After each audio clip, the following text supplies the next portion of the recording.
고린도전서 10장 33절 말씀 함께 읽겠습니다. 나와 같이 모든 일에 모든 사람을 기쁘게 하여 자신의 유익을 구하지 아니하고 많은 사람의 유익을 구하여 그들로 구원을 받게 하라.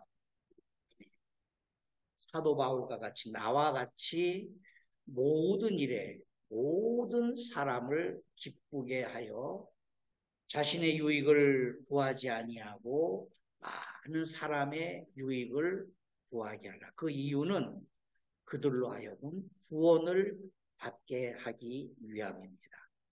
이 말씀을 다른 성경으로 읽어보면 여러분도 나처럼 매사에 모든 사람을 기쁘게 하도록 노력하십시오. 나는 내 자신의 유익을 생각하지 않고 많은 사람들의 유익을 생각하며 그들이 구원을 얻도록 애쓰고 있습니다. 이 사도 바울의 고백이 오늘 우리들의 고백이 되기를 예수 이름으로 축복을 합니다. 이 말씀으로 나는 오늘 그리스도인으로 오늘을 살고 있는가? 나는 그리스도인으로 오늘을 살고 있는가? 우리 내 자신을 한번 돌이켜보면서 우리의 신앙을 점검하는 시간이 되었으면 좋겠습니다. 제가 오래전에 읽었던 책입니다. 아무도 보는이 없을 때 당신은 누구인가? 책이 참 좋은 책입니다. 이 책은 8가지 성숙한 인격, 그리스도인으로서의 성숙한 인격의 8가지 자질에 대해서 말씀하고 있습니다. 첫째는 인격, 용기, 자기 통제력, 비전, 인내, 온유한 사랑, 엄한 사랑, 희생적인 사랑. 이것이 그리스도인에게 있어야 된다는 겁니다. 누구에게 보여주기 위함이 아니라 아무도 보는이 없을 때 어떠한 상황에서도 어떠한 환경에서도 우리의 인격은 하나님을 닮아야 되는 것이고, 그리고 두려움을 극복할 수 있는 용기가 있어야 되는 것이고, 즐거움을 유보하는 자기 통제력이 있어야 되고, 현상 너머에 있는 것을 바라보는 비전이 있어야 되고, 포기의 순간을 넘는 인내가 있어야 되고, 남의 처지에 서보는 온유한 사랑과 친밀한 관계에서 진리를 지켜나가는 엄한 사랑과 끊임없이 줄 수 있는 희생적인 사랑, 이것이 있어야만이 우리가 그리스도인으로서 내가 그리스도인입니다 라고 말할 수 있다는 것입니다. 그리고 마지막으로는 파격적인 사랑입니다. 적대감과의 연대고리를 끊는 것. 우리의 성장 모델은 바로 예수 그리스도입니다. 에베소서 4장 13절 15절에 우리가 다 하나님의 아들을 믿는 것과 아는 일에 하나가 되어 온전한 사람을 이루어 그리스도의 장성한 분량이 충만한 데까지 이르리니 이는 우리가 이제부터 어린 아이가 되지 아니하여 사람의 속임수와 간사한 유혹에 빠져 온갖 교훈의 풍조에 밀려 요동하지 않게 하려 함이라. 오직 사랑 안에서 참된 것을 하여 범사에 그에게까지 자랄지라. 그는 머리니 곧 그리스도라.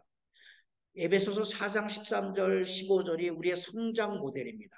성장은 2가지입니다. 성장과 성숙이 있습니다. 성장은 외적인 사회적인 성장입니다.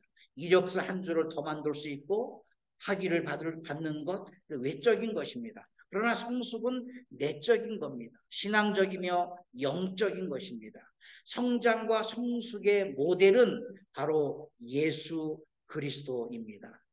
에베소 4장 13절 15절에 말씀한 것처럼 그리스도의 장성한 분량이 충만한 데까지 이르리니 범사에 그에게까지 자랄지라. 범사입니다. 어떠한 특정 부분이 아니라 우리의 모든 일상이 사업이나 사람들을 만나는 것이나 사역이나 또 우리가 공부하는 것이나 우리가 추구하는 비전이나 우리의 기도 제목이나 이 모든 범사에 우리의 모든 일상이 그리스도에게까지 자라기 위해서 우리가 성장과 성숙을 해야 합니다. 오늘 이 말씀으로 우리가 내 자신에게 물어야 됩니다. 진정으로 나는 그리스도인으로 오늘을 살고 있는가? 나는 그리스도인으로 오늘을 살고 있는가? 설교를 준비하면서 제 자신에게 설교하는 것입니다. 부끄럽습니다. 부끄럽습니다. 성경에서 하나님의 사람으로, 신약 표현으로는 그리스도인으로 사는 것이고, 구약 표현으로는 하나님의 사람으로 살아내는 것입니다. 과연 하나님의 사람으로 살아낸 믿음의 위인들, 믿음의 선진들은 많이 있습니다. 저는 특별히 오늘 이 말씀을 통해서 다니엘을 모델로 삼고 싶습니다. 다니엘. 저는 다니엘을 이 말씀을 공부하면서 새롭게 봤습니다. 다니엘은 6세기에 살았던 선지자, 다니엘이 경험한 역사적 행적과 미래적 예언서입니다. 우리는 다니엘서를 단순히 예언서라고, 미래에 일어날 예언서라고만 치부하고 어렵게 여겨졌습니다. 그런데 다니엘서는 그것이 아닙니다. 역사서입니다. 역사적 행적입니다. 바벨론에서 하나님의 사람으로 살아낸 이야기가 바로 다니엘서의 내용입니다. 바벨론입니다. 이스라엘이 아닙니다. 바벨론입니다. 하나님을 멸시하고 하나님을 무시하고 하나님을 없다하고 하나님 있는 사람들을 죽여버리는 그런 바벨론에서 어떻게 하나님으로 살아낸 역사가 기록된 것이 바로 다니엘서입니다. 바벨론이라는 오늘의 현실을 살아낼 수 있어야 우리는 미래를 보장받습니다. 오늘 그리스도인으로 오늘을 살아간다는 것은 미래를 약속받는 것입니다. 세상이 어렵습니다. 세상이 혼란스럽습니다. 이 혼란한 틈을 타서 항상 시한부적 종말론이 등장하고 있습니다. 세상의 끝이 왔다. 예, 세상의 끝이 오고 있습니다. 세상의 끝이 오고 있습니다. 예, 맞는 말입니다.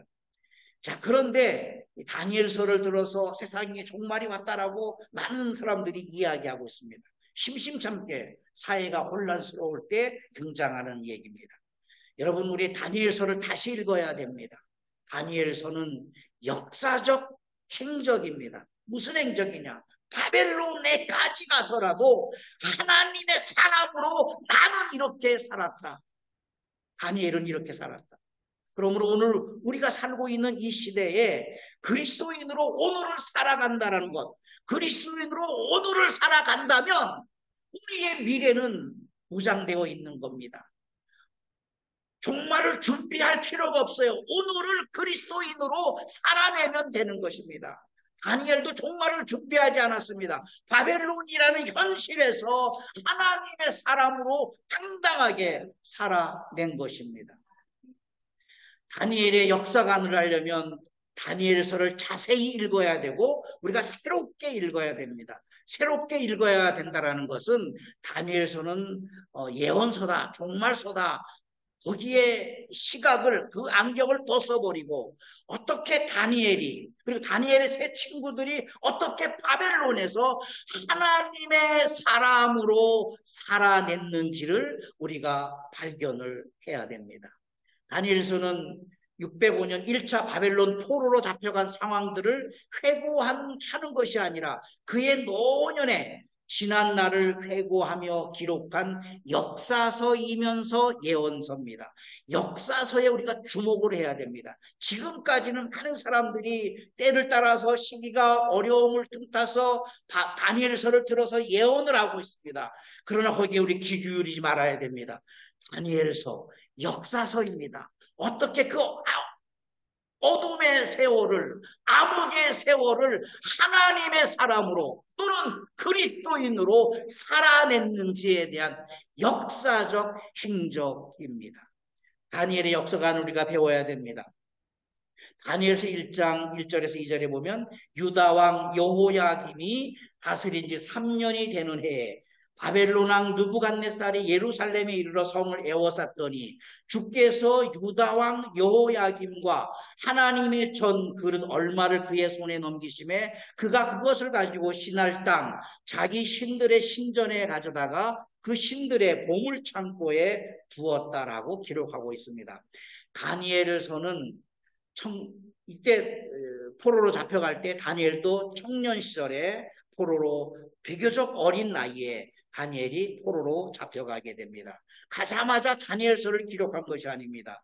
그의 인생 노년에 내가 이 바벨론에서 하나님의 사람으로 어떻게 살았는지 그것을 회고하고 있는 겁니다. 역사적으로 기록하고 있는 것입니다. 이제 하나님께서 70년이 되면 다시 이스라엘로 회복해 할 터인데 우리 백성들이 하나님의 선민들이 어떻게 무엇을 준비해야 될지 무엇을 회개해야 될지에 대해서 기록하고 있는 것입니다.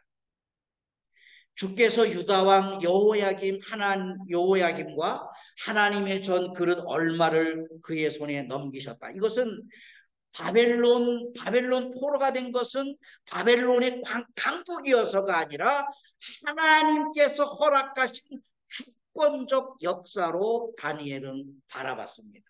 종살이로 노예로 끌려갔습니다. 고통입니다. 절망입니다. 그러나 다니엘은 절망하지 않았습니다. 하나님의 역사로 세상을 바라본 것입니다. 바벨론이 강해서 이스라엘을 침공하고 우리를 노예로 잡아온 것이 아니라 하나님께서 불순종한 이스라엘을 심판하신다라는 사실을 다니엘은 바라본 것입니다. 하나님의 전 그릇을 탈취해 간 것은 하나님이 무력해서가 아니라 불순종한 그의 백성 이스라엘을 심판하신다. 심판은 또 다른 말로 기회입니다. 하나님께서 우리에게 기회를 주는구나. 하나님이 우리에게, 그러면 우리가 회개하고 다시 말씀 안으로 들어가고 말씀에 순종하고 하나님을 경외하면 하나님께서 다시 우리에게 기회를 주신다라는 사실을 다니엘은 알았습니다. 고대 전쟁은 신들의 전쟁이기 때문에 승리한 국가가 패배한 국가의 신상을 승전 기념물로 가져갑니다. 자, 그런데 이스라엘은 하나님의 형상이 없지 않습니까?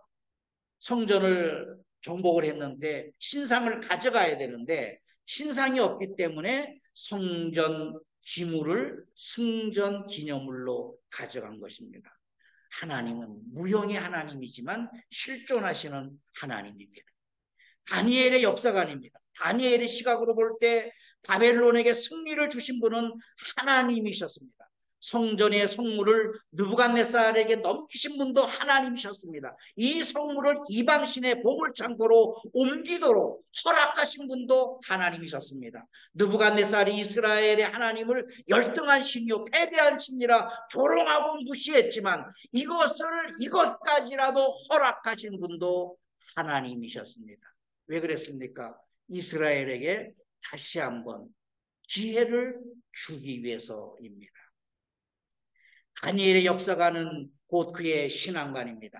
역사관이란 시대를 신앙으로 또 하나님의 시각으로 해석하는 것입니다. 다니엘뿐 아니라 오늘 우리는 21세기를 살아가지만 오늘 우리 시대를 사회적인 시각으로 또는 여러 가지 환경적인 시각으로 보는 것이 아니라 하나님의 시각으로 바라봐야 됩니다.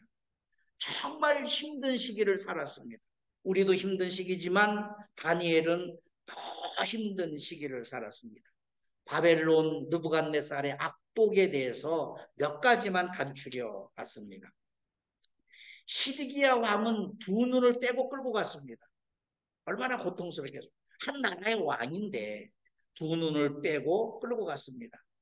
백성들은 손에 구멍을 뚫었습니다. 손에 구멍을 뚫어서 노사슬로 엮었습니다. 굴비 엮듯이 그렇게 엮었습니다. 얼마나 고통스럽겠습니까?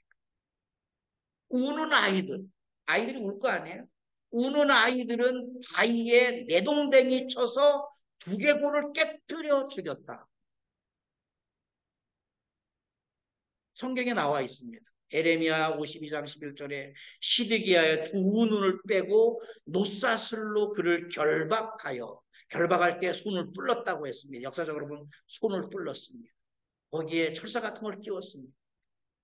바벨론 왕이 그를 바벨론으로 끌고 가서 그가 죽는 날까지 옥에 가두었습니다.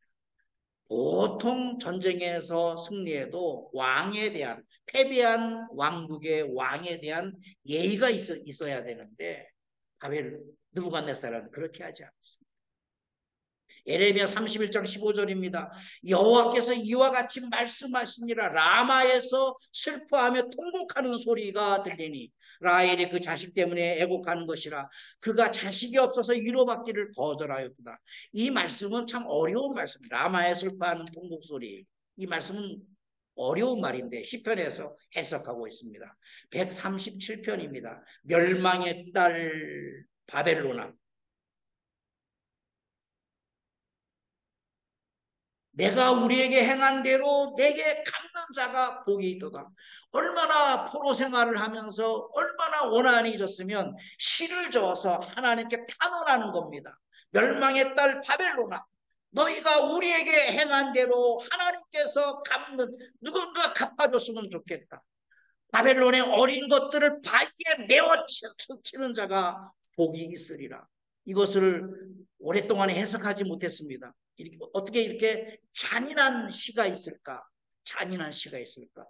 바벨론이 이스라엘을 끌고 가면서 왕의 두 눈은 빼고 백성들의 손을 뚫러서 노사슬로 엮어서, 그리고 우는 아이들은 내동댕이 쳐서 두개골을 깨뜨려서 죽인 사실이 역사적으로 기록되어 있습니다. 얼마나 잔인한 일입니까? 그러니까 이런 시를 쓴 겁니다.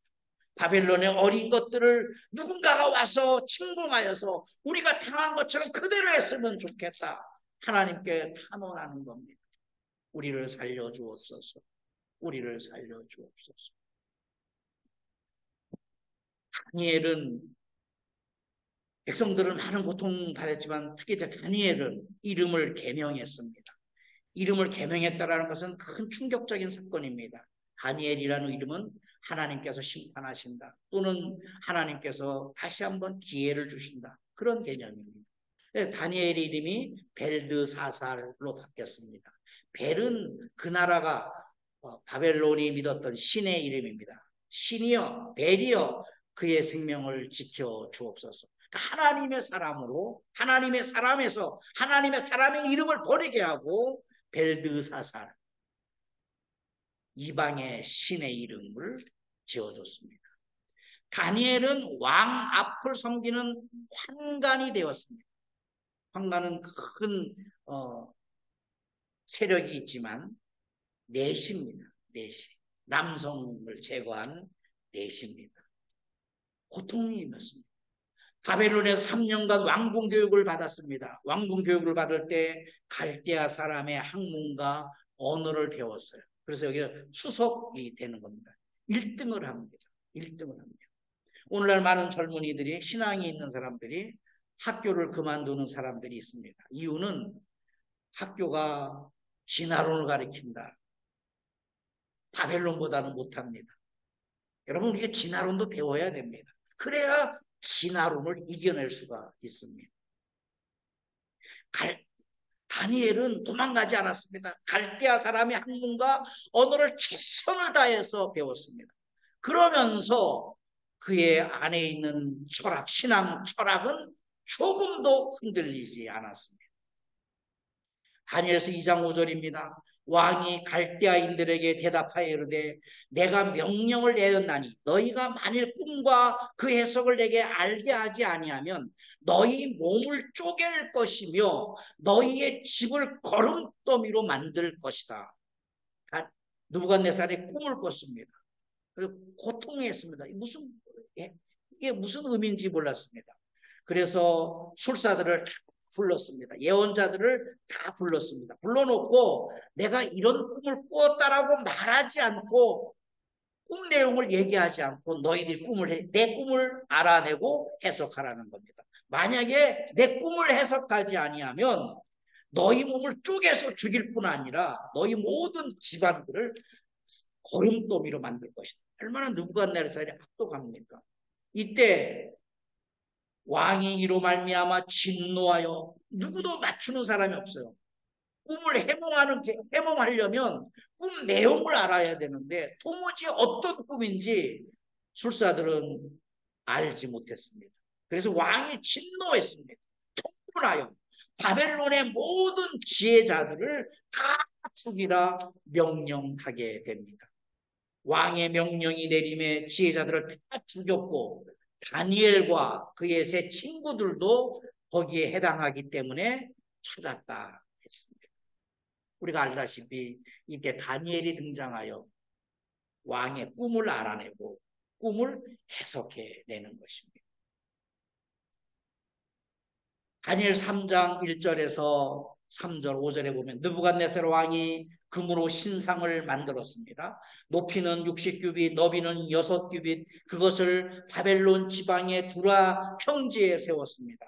바벨론 느부갓네살 왕이 사람을 보내어 총독과 수령과 행정관과 모사와 재무관과 재판관과 법률사와 각 지방 모든 관원을 느부갓네살 왕이 세운 신상의 낙성식에 참석하게 하며 이에 총독과 수령과 행정관과 모사와 재무관과 재판관과 법률사와 각 지방의 모든 관원이 느부갓네살 왕이 세운 신상의 낙성식에 참여하여 느부갓네살 왕이 세운 신상 앞에 섰습니다. 너희는 나팔과 피리와 수금과 사명금과 양금과 생황과 및 모든 악기 소리를 들을 때 엎드려 느부갓네살 왕이 세운 금 신상에 절하라 했습니다.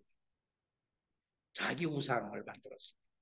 우리가 알다시피 다니엘은 절하지 않았습니다. 또 새 친구들도 절하지 않았습니다.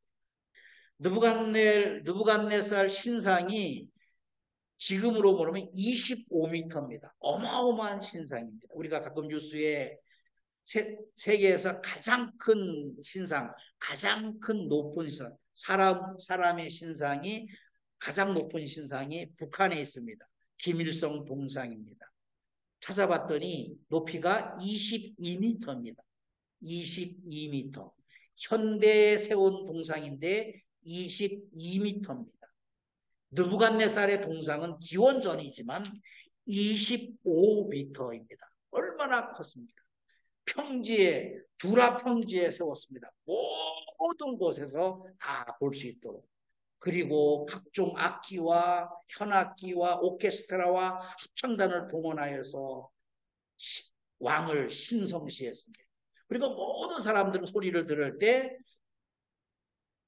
느부갓네살 왕의 신상을 바라보면서 절하라 했습니다. 우리가 알다시피 다니엘과 새 친구들은 절하지 않았습니다. 다니엘서는 단지 예언서로만 치부하면 안 됩니다. 악한 세상에서 하나님의 사람으로 어떻게 살았는지에 대한 역사서입니다. 다니엘서에서 우리가 놓치지 말아야 할 핵심은 지독히 불경동한 문화 한복판에서 다니엘이 하나님의 사람으로 어떤 사람의 본을 보여주었는지를 우리가 배워야 됩니다. 그리고 오늘 우리 시대를 살아야 됩니다. 지금 우리가 살고 있는 우리 시대는 망가질 대로 망가진 세상 속에서 우리가 살고 있습니다. 뉴스를 틀기가 무서울 정도로 잔인한 뉴스가 들려오고 있습니다. 여야는 날마다 싸우고 있습니다. 이 시대의 도덕은 걷잡을 수 없는 속도로 무너져 내리고 있습니다. 예전에는 창피해서 쉬쉬하던 일을 요즘은 자랑스럽게 떠벌리고 다닙니다. 사람을 몇 명 죽이고 싶었다. 내가 몇 명 죽일 것이다. 그런 사람들이 막 나오고 있는 겁니다. 예전에는 상상할 수도 없던 일이 요즘은 흔한 일이 되어버렸습니다.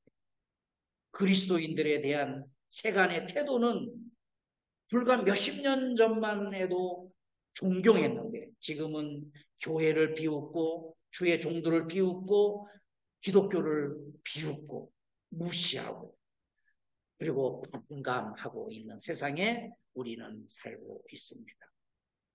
여러분, 다니엘은 이보다 더 악한 세상에 바벨론이라는 곳에 살면서도 하나님을 향한 신앙을 잃지 않았습니다. 원망하지 않았습니다. 하나님이 왜 우리를 버렸을까? 왜 이 세상은 이렇게 악할까? 원망하지 않았습니다. 내가 왜 갈대아인들의 학문을 배워야 되느냐? 내가 왜 내시가 되어야 되느냐? 원망하지 않았습니다.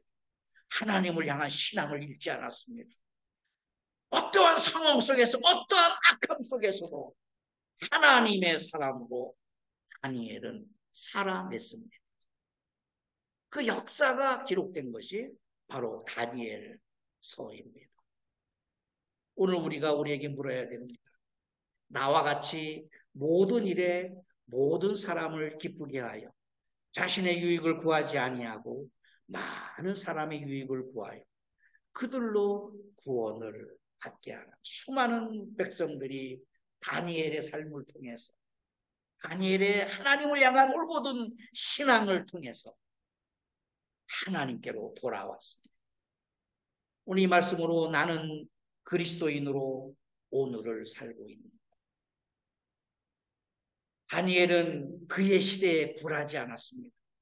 하나님을 향한 신앙을 어떠한 환경 속에서도 잃지 않았습니다. 당당하게 하나님의 사람으로 살아냈습니다. 우리가 다니엘과 같이, 아니면 다니엘 그 이상으로 우리에게 주어진 일상에서 우리는 그리스도인으로 살아낼 수 있기를, 그리하여 우리를 통해서, 나의 언어를 통해서, 나의 행동을 통해서, 나의 삶을 통해서 많은 사람들이 구원의 반열에 설 수 있는 그러한 삶이 될 수 있기를 예수 이름으로 축복합니다. 아멘. 살아계신 아버지 하나님, 다니엘의 신앙관, 다니엘의 역사관, 어떠한 상황 속에서 불평하지 아니하고 절망하지 아니하고 낭망하지 아니하고 하나님을 향한 신앙을 불태우고 흔들림 없이 바벨론 한복판에서 느부갓네살 악독한 왕 밑에서 하나님의 사람으로 당당하게 살아낸 그의 역사를 우리가 어렴풋이 더듬어 봤습니다. 오늘 우리 시대는 바벨론보다는 악하지 않을 것입니다. 그러나 오늘 시대는 악합니다. 이 악한 세상 속에서 우리가 그리스도인으로 살아내게 하여 주시옵소서. 다니엘 그 이상으로 우리가 그리스도인으로 오늘을 살아내는 우리 모두가 되게 하여 주시옵소서. 예수님 이름으로 기도하옵나이다. 아멘.